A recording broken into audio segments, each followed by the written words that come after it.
April 17th, 2024 meeting of the Police and Fire Commission. Agenda item 1 is to call the meeting to order, and agenda item number 2 is a Pledge of Allegiance. If we could all rise. I pledge allegiance to the flag of the United States of America and to the republic for which it stands, one nation, under God, indivisible, with liberty and justice for all. All right, thank you. And agenda item number 3, a special agenda item, and a thank you to Commissioner Donald Dantzler for his service over the last year or so, and congratulations at the same time on the Common Council election. Thank you. Yeah. Appreciate it. So we appreciate your service. No doubt we'll continue to hear from you, and we'd love to keep that relationship going between the Police and Fire Commission and Council and all those issues that affect all the things that we do and obviously the things that you do as well. Absolutely. Thank you for the recognition, and I look forward to kind of continuing working with you all in capacity of the Common Council. So appreciate you allowing me to come here this evening at the beginning of this meeting. Thank you so much. We had a certificate of appreciation that Mayor gave to you last night. Yep. I just wanted to let you know, I don't know if you know all of the work you've done in the last year, but you've hired probably about almost 30 sworn police and fire employees and processed 3 promotions. So Cool. A lot when you think back over the last year. And then the other thing I wanted to bring up was this is Sheena Amble's last meeting. And so you've been on the commission for 3 years. You helped us with this big police chief process. We had, I want to say 24 meetings that year instead of just 12. We had hours into the evening for those meetings. And you processed about 55 hires and 7 promotions in your time here. So it's just kind of neat to look at the numbers. And it's not just the hires. It's also looking at changes to processes. I think back to the CPAT certification. There's just numerous things that the commission does. So thank you.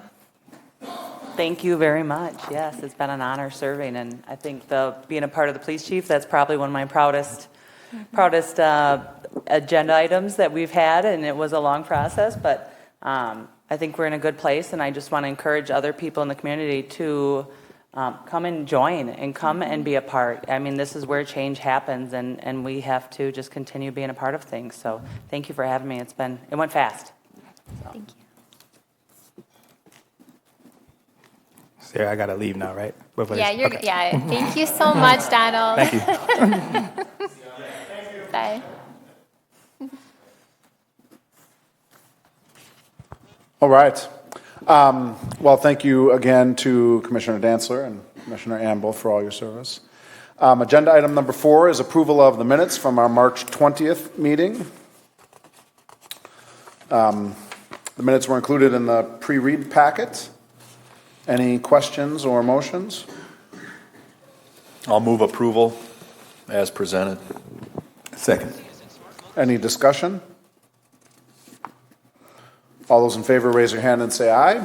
Aye. All those opposed to the motion? All right, the motion carries. And we'll move on to agenda item number 5, public appearances, none in the room and none online. Okay. Agenda item number 6, report from the fire department. Chief? Good evening, and thank you. And I'd also like to thank the commission members that served over the last couple of years. Thank you for your service and support of the fire department. Moving on from the month of March, staffing hasn't really changed. We're still at 57. We're expecting a couple resignation letters to be coming in here over the next month, so we'll report on that next commission meeting. We did have the 2 support staff members that you approved last month started and worked through HR and got all paperwork done. They'll be helping out with our drone projects, helping out with investigation and accountability duties when we have calls. They're very important, especially when the county gets severe weather. They go into what they call a heavy traffic situation. Support service members come in and then staff the firehouse and keep track of our times because the comm center kind of pushes everything off to the local departments to do that. So that's what support members do. If you'd like to know any more about support staff, we can definitely share that with you. Had a few more hours in overtime this past month, just simply due to spring break time. No mandates to report. And then just quickly down through our calls for service, 16% increase in our calls last month from the year before.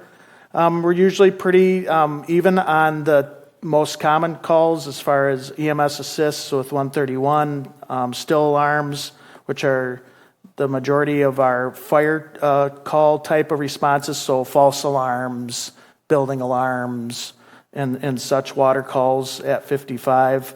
A few more motor vehicle crashes at 12 last month, and then we had 3 structure fires. Those structure fires, first one was on March 1st. It was a house fire in a garage off of Went Road. March 3rd in the Village of Oregon for a commercial building fire. And then the 28th of March down in Verona that we went and assisted with a commercial building fire. Inspections are starting to ramp up, our routine fire inspections that we have to do twice a year.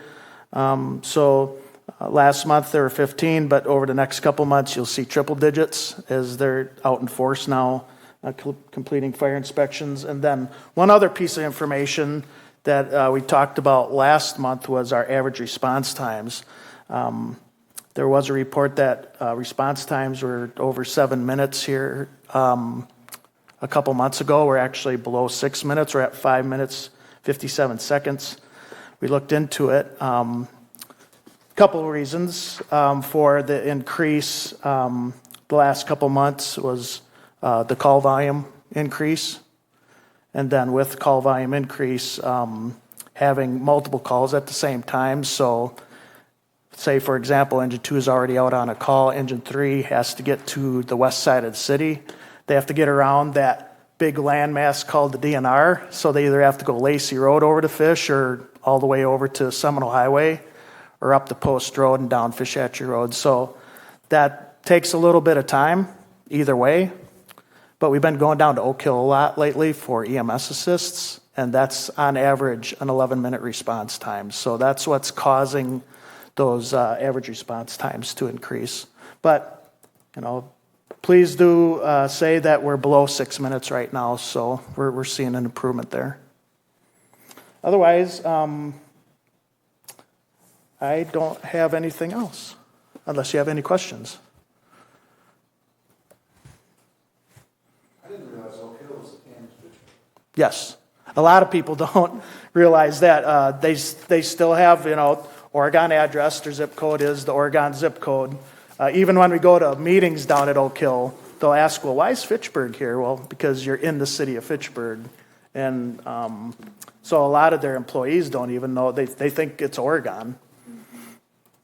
Does Fitchburg collaborate with City of Madison as far as the mobile mental health paramedic programs or any of the after service? Do we do anything like that here in Fitchburg? So not Madison with Fitrona. They're providing those types of services. So as far as mobile paramedic, the proactive ones, like we were sending out mental health support. Yeah. And So, preventative, more preventative. So actually, police department, city administrator Brecklin, Fitrona EMS, Chief Anderson, Chief Morales, we all met and actually just got done filling out and take credit to Captain Ned. I'm sorry, I'm blanking on his name. Hartwick, sorry. Yeah.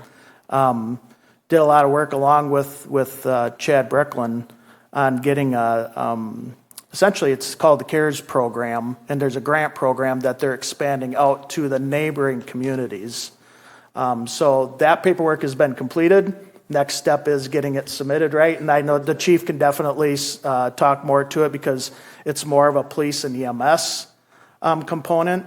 Us being an EMR service and being part of that tiered response are greatly in support of it. I think it's a good thing that the city of Fitchburg is looking to get into because mental health, those mental health calls are increasing. And I know the police department sees it a lot more than we do, and so does Fitrona, but we're there to support them.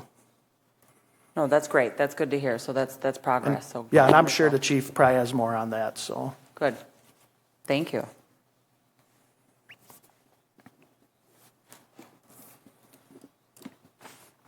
Any questions for the chief? Okay, sounds good. Thank you. Thank you. Appreciate it. All right, let's move on with our agenda, which I've promptly lost. Agenda item number 7, report from the police department.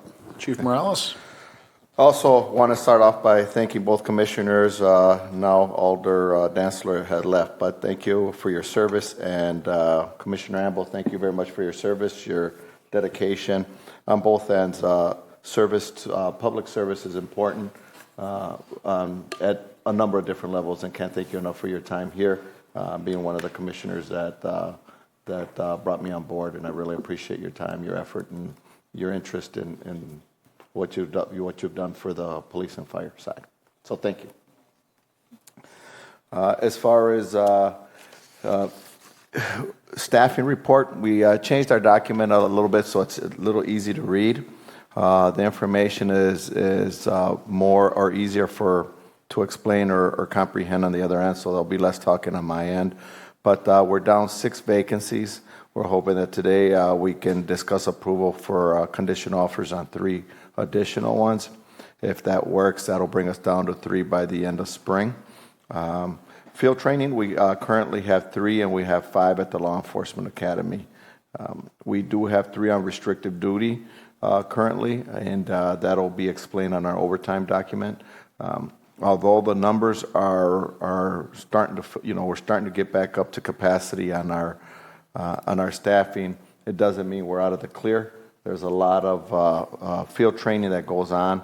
So when you look at unfilled positions, that's where you see the large number. And it's all in patrol, where we're basically still backfilling before the officers are done with field training and can hit the streets out by themselves. We will be looking at filling the neighborhood assignments come summer, and maybe by end of summer looking at filling that rotating detective, or at least starting a process to identify the rotating detective. Any questions? When does the academy end? The academy ends first week of May for this last group.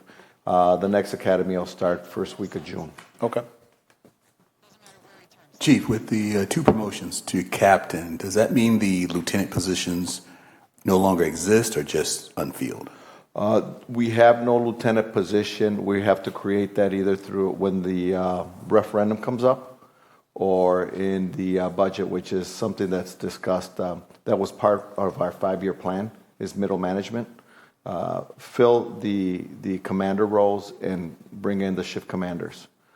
So we're seeking at least 2 of the 3 shift commanders in any of the upcoming budgets, whether it's the referendum or through strictly through the for the 2025 budget. However we can get it, or even through the COPS grant. But those are important positions that are going to be needed, especially with such a young crew that we have out there. Thank you. Thank you. If there's no other questions, we're going to move on to the overtime report. We had a total of 53 overtime events. They're listed from shift coverage to extension. On average, approximately, what is that? We're looking at 2 to 4 hours on actual coverage. What I wanted to bring to note is if you look at the charts, what's interesting is if you look at sworn staff vacancies for March, you look at 2023, and there were more vacancies in 2023 than there were in 2024. And as you can see, the hours are different. We had more overtime in 2024 for March than we did in 2023, even though the vacancies were larger. And part of that is explained on the bottom chart. that shows why we only have 62% of full staffing, and that's due to the restricted duty piece. We have people on FMLA Academy field training, and the train we had. In March we had our our in-service training, which conflicted, and that caused us to, even though we had some staffing, it was limited based on the different things that we had going on. And it explains it with the vacant, the academy, field training, restricted duty, family leave, and I think I got that all in there. So that's the discrepancy in the actual number. Are there any questions on that? That's a lot of overtime. Yeah. So I'm glad we're tracking it. I think that's important to continue to see and watch, because that speaks volumes. Any other questions on that? Okay. All right. Any other thoughts, questions for the chief? Okay.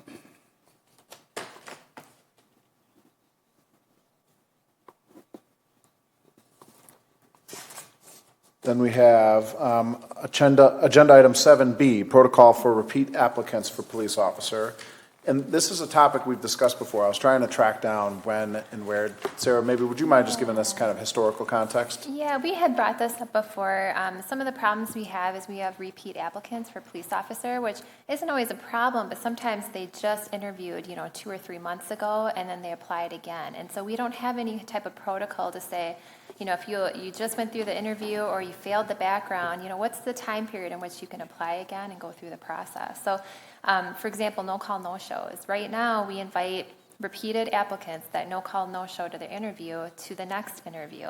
And we just had this with the last recruitment process. This was like their second or third time no-call, no-show to the interview. So it'll waste the panel's time because we have a time slot for them, but they don't show up. So we're trying to figure out if we can have something written down that helps guide us when we decide not to bring someone forward or push them to the interview process.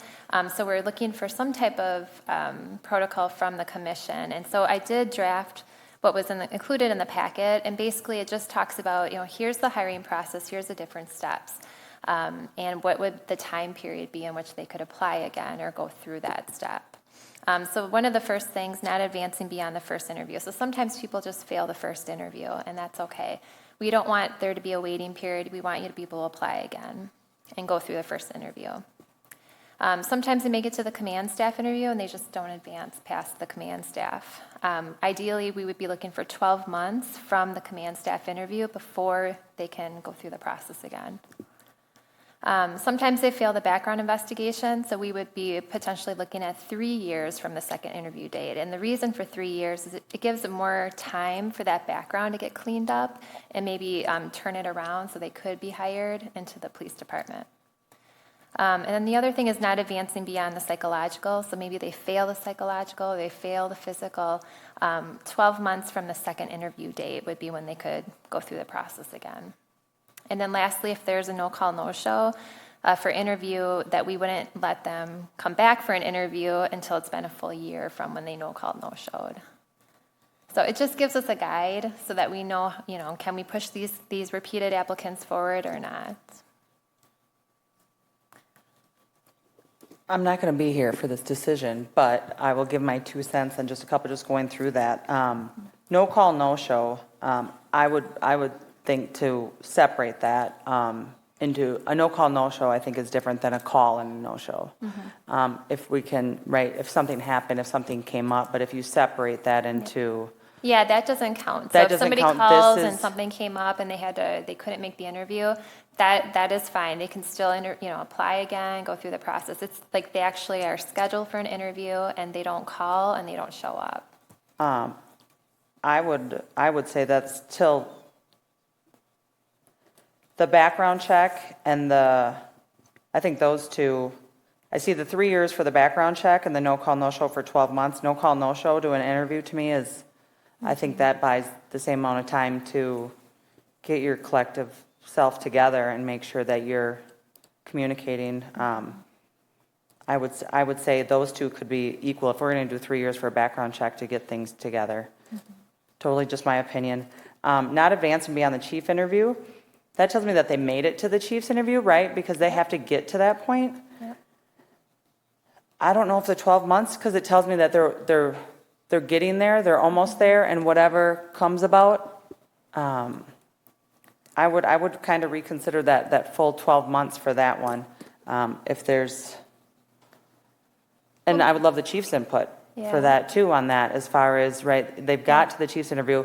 Were they not given the position because there was just maybe 3 other applicants that were, higher priority or scored better or seemed a better fit at that time, and maybe this person's the 4th person, and now we're giving them a whole year and they're going to go somewhere else. Yeah, it'd be good to put in perspective when applicants don't pass the command staff interviews, what are some of the reasons? I mean, at this point, we haven't looked at their background, but Chief.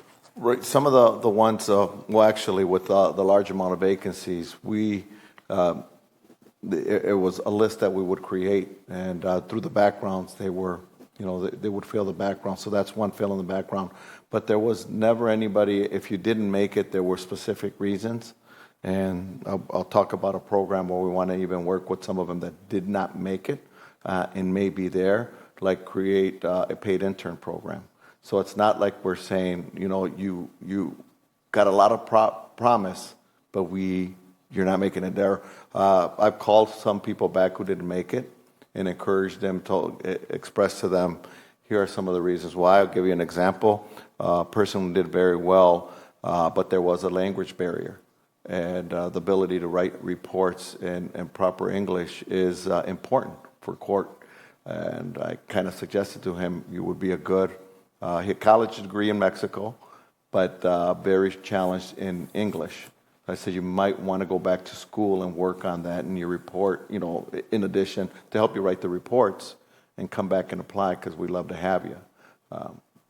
Those are not the ones that we're talking about. And I think the communication between Sarah and us, it's pretty clear on people like this last process. There was nobody there. 12 months seems reasonable to you for that? Correct. That one, that was...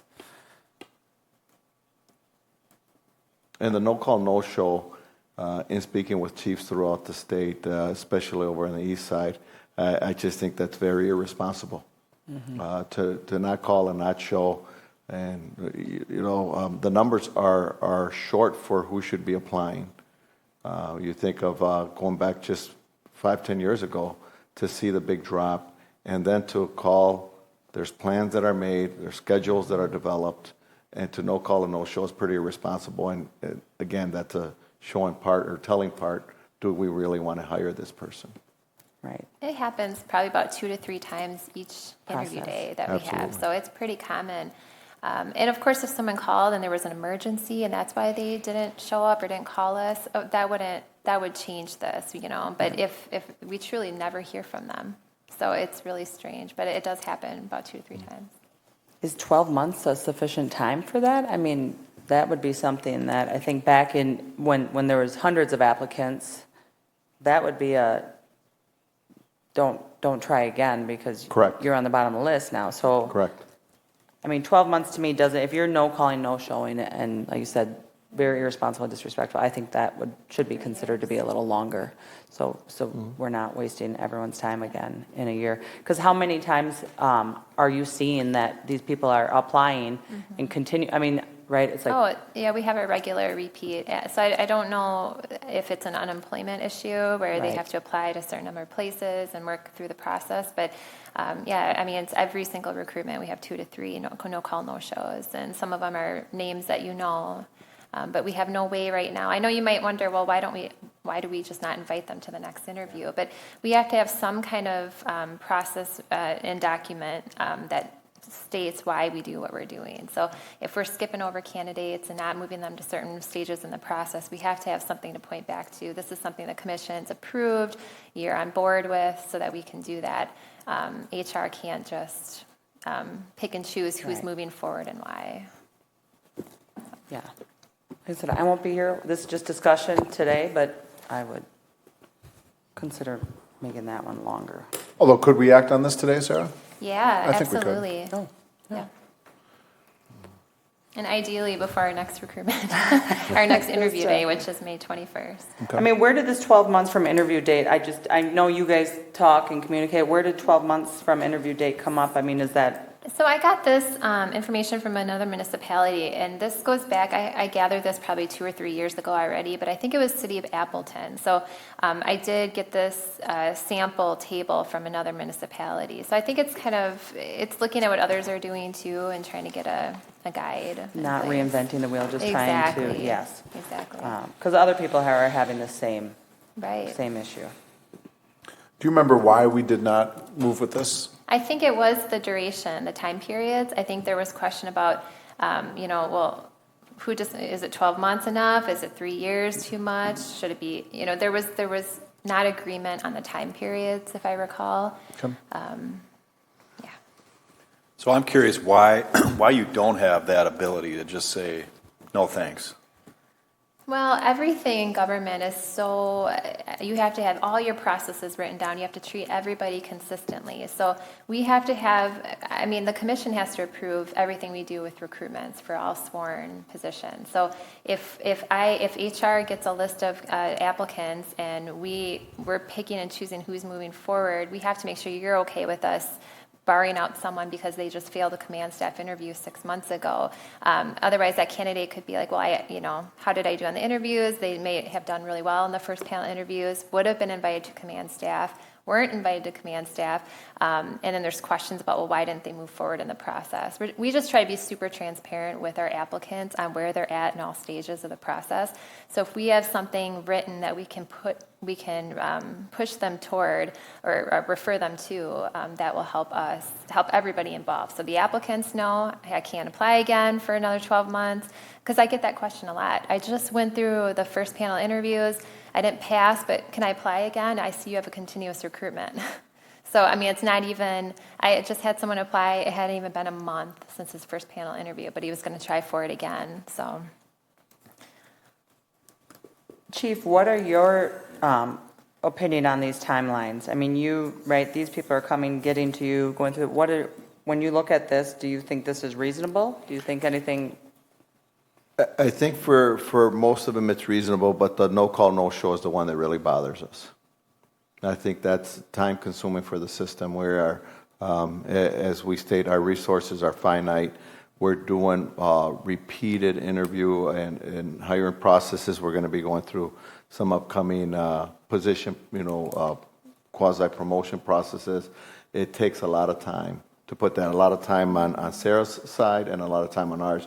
And mind you, we have to bring in somebody from the community to be a part of these, so we're wasting that person's time as well. And I would really push for that one to be longer than the other ones. If somebody's trying to apply and they're showing up and they're just not making the cut, what would be important when they come back after a year is what have you done to prepare yourself this time? And people will do things to prepare themselves. So I think 1 year is good, but the ones that are irresponsible, why are we giving them, spending so much time on them? Yeah, Chief, I was thinking along those lines too, addressing behavior versus development needs. Exactly. And so the 12 months to me makes a lot of sense if there's an opportunity for someone to address some development needs, right? But the last one feels like we're trying to address a behavior. And for me, if 12 months is the agreed upon time for those development type need situations, I'm not following why we give 12 months to someone who's just a no call, no show. It would seem that period of time would be longer. Yep. Especially if I see somebody who is showing up and coming and something came on their background and it's no longer, but it's still there. But it's something that we're going to be able to look past in 3 years. that person showing up and is wanting to change, I think, and is wanting to move forward in a career and respects everybody's time and the opportunity. I would like to, see the 3 years is the 3 years if that's reasonable, but that 12 months, I think those two either should be more a little closer or a different, the no call, no show, I mean, that I think needs to be extended to. So it was May of 2022 when we last talked about this. And I just had it up and now I've lost it. But it looks like we considered it, talked about it, and then wanted to get more. Oh, here it is. Olson shared the reasoning behind the needs for this new protocol. We continue to get repeat applicants to the new chief interview stage. The commission would like to talk about this more and get legal guidance to see if the chief can have more discretion without a guideline. That's I how do we remember that, yeah. wrapped it up. And then our wonderful Fact TV folks, I just found the meeting on Google, so we could kind of watch the discussion then if anyone wanted to. But This is a guide for, honestly, this guide helps me so that I have something that the commission's approved and I can refer back to. So it's helpful for me rather than giving the discretion to, a chief who maybe he'll say, well, 12 months for this person, Right. 3 years for this person. And I think it'd be easy to get confused about, well, wait, what was the reason that they failed the first or command staff interview and what's the time period? For me, I like something I can refer back to. So that's why I'm bringing And something it that back can to be the shared commission. publicly, and there's a reason Right. behind it. And so the checks and balances that come with hiring for governmental is very different than private, to private employers. It is? Absolutely, yeah. Mm-hmm. I mean, there's not at major will? checks and balances. What was that? It's not at will? It is at will employment, but we have a service to the community to provide. We have to have a strong recruiting process. We have to make sure that all of our recruitment processes are shared widely.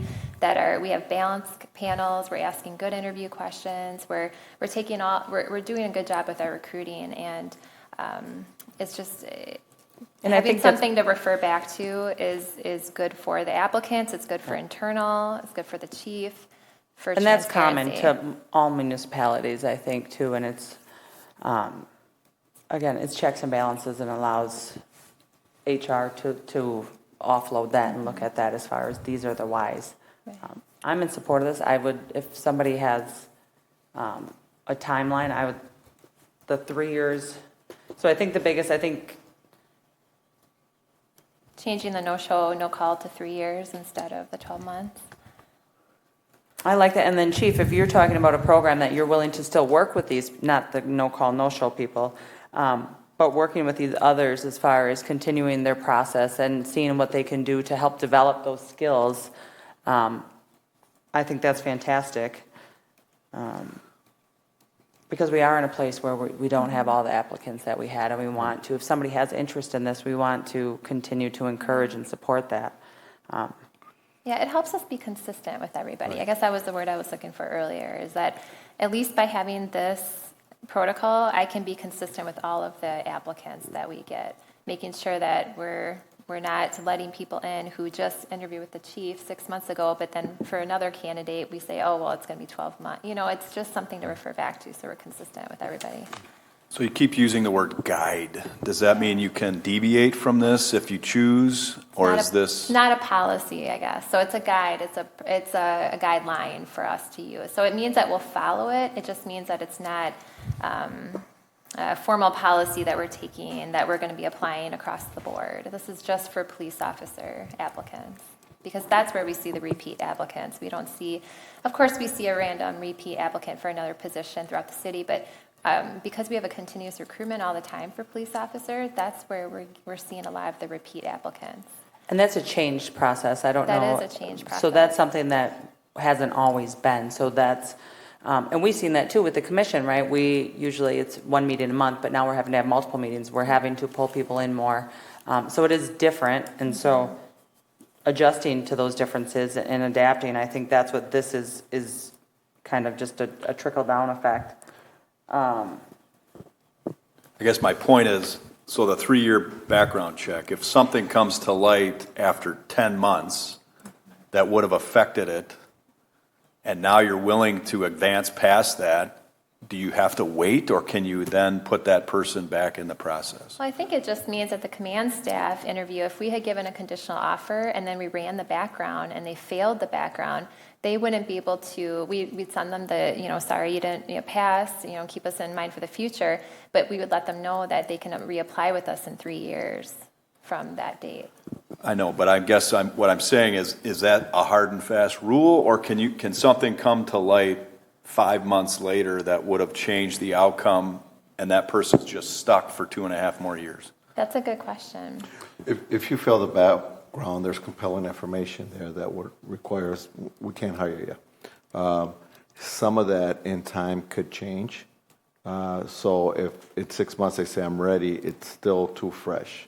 It could be an arrest for a minor violation, but that in combination with some other things will say, you know what, we're not going to hire you just because of the recency of that event. 3 year, what we look for in the gap is what have they done in between that for that background piece. So 6 months after we denied somebody because they failed the background, and there's others that fail the background that we'll never hire. People that have a felony arrest and somehow made it through the process. But more importantly, there's prior officers that were fired that tried to come back on. And what they were fired for is not going to allow us. Truthfulness is a huge disqualification in law enforcement. And if you are on the district attorney's list, which we are obligated to provide the district attorney on an officer who was untruthful, they pretty much are not going to get hired anywhere in the state. So something like that is important. There's been officers that have tried to apply, and when we do the background and we identify that or find that out, they can apply in 3 years. They're still not going to get it because of the district attorney's letter that they have in there. They can't testify. The background is very extensive, very timely, very costly. Yes. It's a big process. It's not just a couple interviews. I mean, there is a lot of dedication to that. So I think there's my sense in government, the assumption is that you're not treating people fairly if you're not treating them equally. And I think that's not the case in the private sector, because you have business decisions that you're making distinctions between candidates. And I think that's the desire for discretion, I think, is important. I mean, Chief, might there be a time when you want to bring someone back even though he didn't or she didn't advance beyond the chief interview sooner than 12 months? I mean, there might be that circumstance. And I don't like to hamstring you or a successor of yours in the future. And if you say, I just don't want to see that person again this time, you just don't interview them. And I know that's hard to do in government, but I think there are legitimate reasons for doing so. Why don't we pilot this? We could just try this out for the next 3 or 6 months, and then we can come back. I can come back and present, how many times we've had to use this, and how many people have we encountered any issues with it? Just try it out. I'm not trying to stand in the way of progress here. If you're asking for this, and I presume the chief wants this, is this something you support? Yes. Then I'm prepared to support it. I just don't want to be restricted. We're trying to hire lots of people. Right. The more restrictive we make it, the harder that is. If it's legitimate reasons and it gives you the ability to apply some sort of fairness across the board, I may not agree with it, but that may be what is required. As long as there's some level of discretion relative to outside of these bounds. If this truly is a guide that you can stand behind and present to applicants, I think it's fair. But I don't want it to say, well, we really wish we could have hired that person, but we have this policy that says we have to wait 8 more months. I don't want to create that either. If what you're saying is that's not the case, then I'm prepared to support this as written with maybe the 3-year change to the no call, no show. And I would just add, so I can support this too. I like what you presented in terms of a pilot.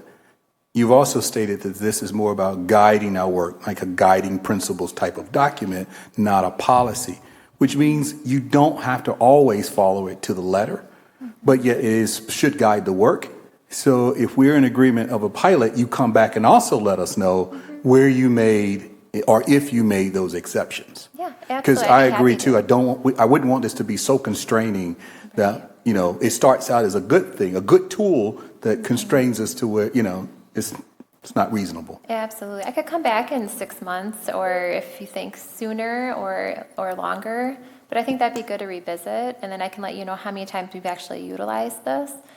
It might only be that you had to use it for no call, no shows.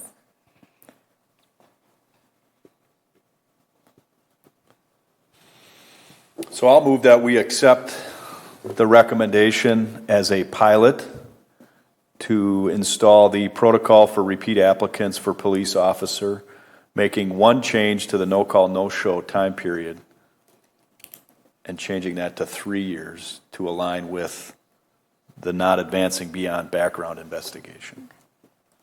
Perfect. Any second? I second. Any further discussion? The not advancing beyond the chief's interview, the 12 months, does that feel that's appropriate? I mean, right, you're going to bring somebody back who didn't even make it to the interview, they get to apply the next time. They weren't even interviewed, they weren't even invited for an interview. And they don't have to wait, but then somebody who actually was brought for an interview and made it to the, chief's interview, you say, sorry, 12 months. Well, the command staff is so much more involved. I mean, that interview is with a numerous command staff that is your second tier. Have you ever interviewed someone at the command staff level that you wanted to see back within less than a year? That you can recall? No one in particular, but I could see how the 1 year would work. And realistically, if we were at somewhat near full staffing, processes would probably once a year. They're very time consuming. Right. So if we were short one position a year, we'd probably only have one process and wait for the list of applicants to grow. And currently, because we have open enrollment type process, once a month we're checking to see how many candidates are there and trying to get them in as soon as possible. So this conversation might realistically be a moot point if we got close to full staffing. True. Okay. That was just my one area for discussion. And I think, again, I made the motion, but the first level there, not advancing beyond the first interview, seems to be what you're saying is the problem. These people don't advance, they reapply within 2 months and just keep churning.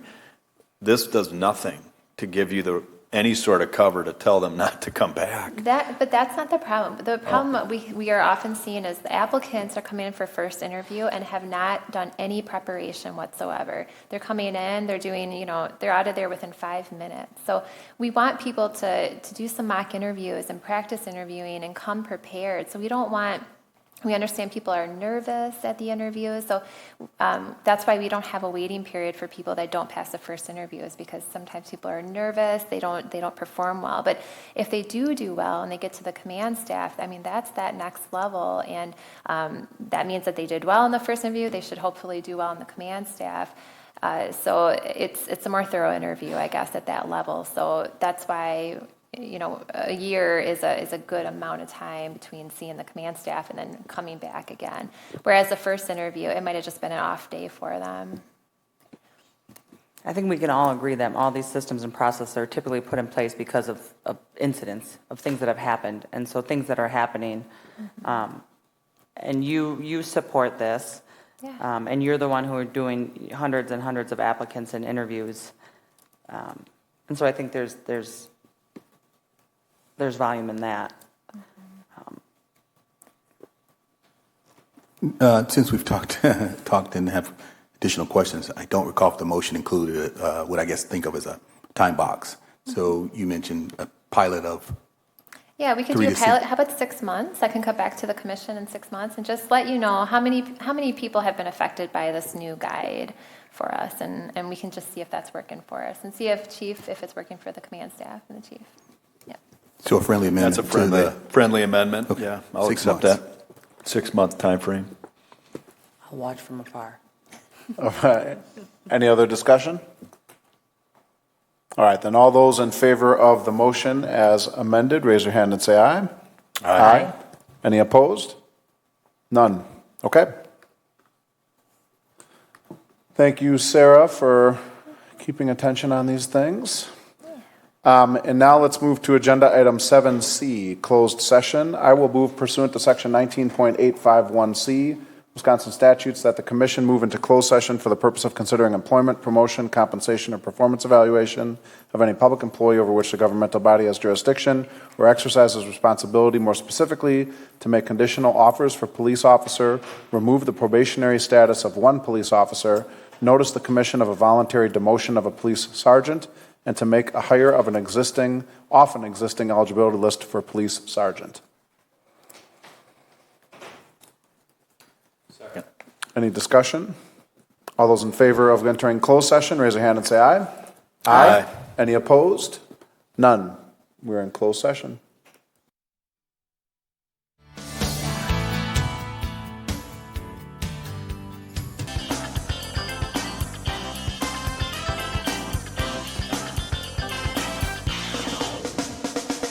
We are back from closed session and moving into agenda item 7D. Any actions from closed session? I have one. I'd like to make a motion that we approve the chief's recommendation to remove probationary status from Officer Jordan Cunha. I'll second that. Any discussion? Okay. All those in favor, raise your hand and say aye. Aye. Any opposed? None. All right. Any other actions out of closed session? I make a motion that we accept the chief's recommendation to promote Officer Jordan Cunha From the eligibility list to sergeant. I'll second that. Any discussion? All right. All those in favor, raise your hand and say aye. Aye. Aye. Any opposed? Okay. Any other action out of closed session? I will move that we accept Chief Morales' recommendation to extend conditional offers of employment to 3 candidates for police officer. A second. Any discussion? All right. All those in favor, raise your hand and say aye. Aye. Any opposed? None. Okay. Any other action out of closed session? Great. Well, it's good to have a promotion, so congratulations there, and looking forward to hopefully moving through the conditional offer process for 3 more patrolmen. We'll move on to agenda item number 8. Any announcements? I just wanted to share that police has been really busy with job fairs. So this week they were at Madison College's criminal justice career fair, and then Black Hawk Tech at theirs, and then they're going to be at a bilingual job fair at Madison College at the end of the month. So we're trying some different kind of marketing strategies. We have this new recruitment software, so we're going to be starting a hiring campaign where we're going to send out thousands of emails to passive job seekers, anyone who's applied for government jobs in the last 3 years. So really excited to do that. We'll do that next week. So we have a mad push. We're going to be interviewing again May 21st. So any applicants that apply between now and mid-May will, if they meet the qualifications, will get an interview. So please spread the word and that we're hiring. And I know Chief's working on a commercial to hopefully come out soon. Yes, the final product of the video came out actually right before the meeting. Minor tweaks, but it should be up and running within the next week. It's going to come out on internet TV or your Roku type apps. So you should be able to see that throughout the lower half of the state, from the lake all the way out to Minnesota. Good deal. Any other announcements? Okay, then we can move to agenda item number 9. I'll move adjournment. I'll second. Any discussion? Well, Sheena? That's it. Yes. It's Thank been you for your fun. service. Thank And you. thank Commissioner Dancer, Alder Dancer as well. It's been fun. All right, all those in favor of adjournment, raise your hand and say aye. Aye. Any opposed? None. Thank you.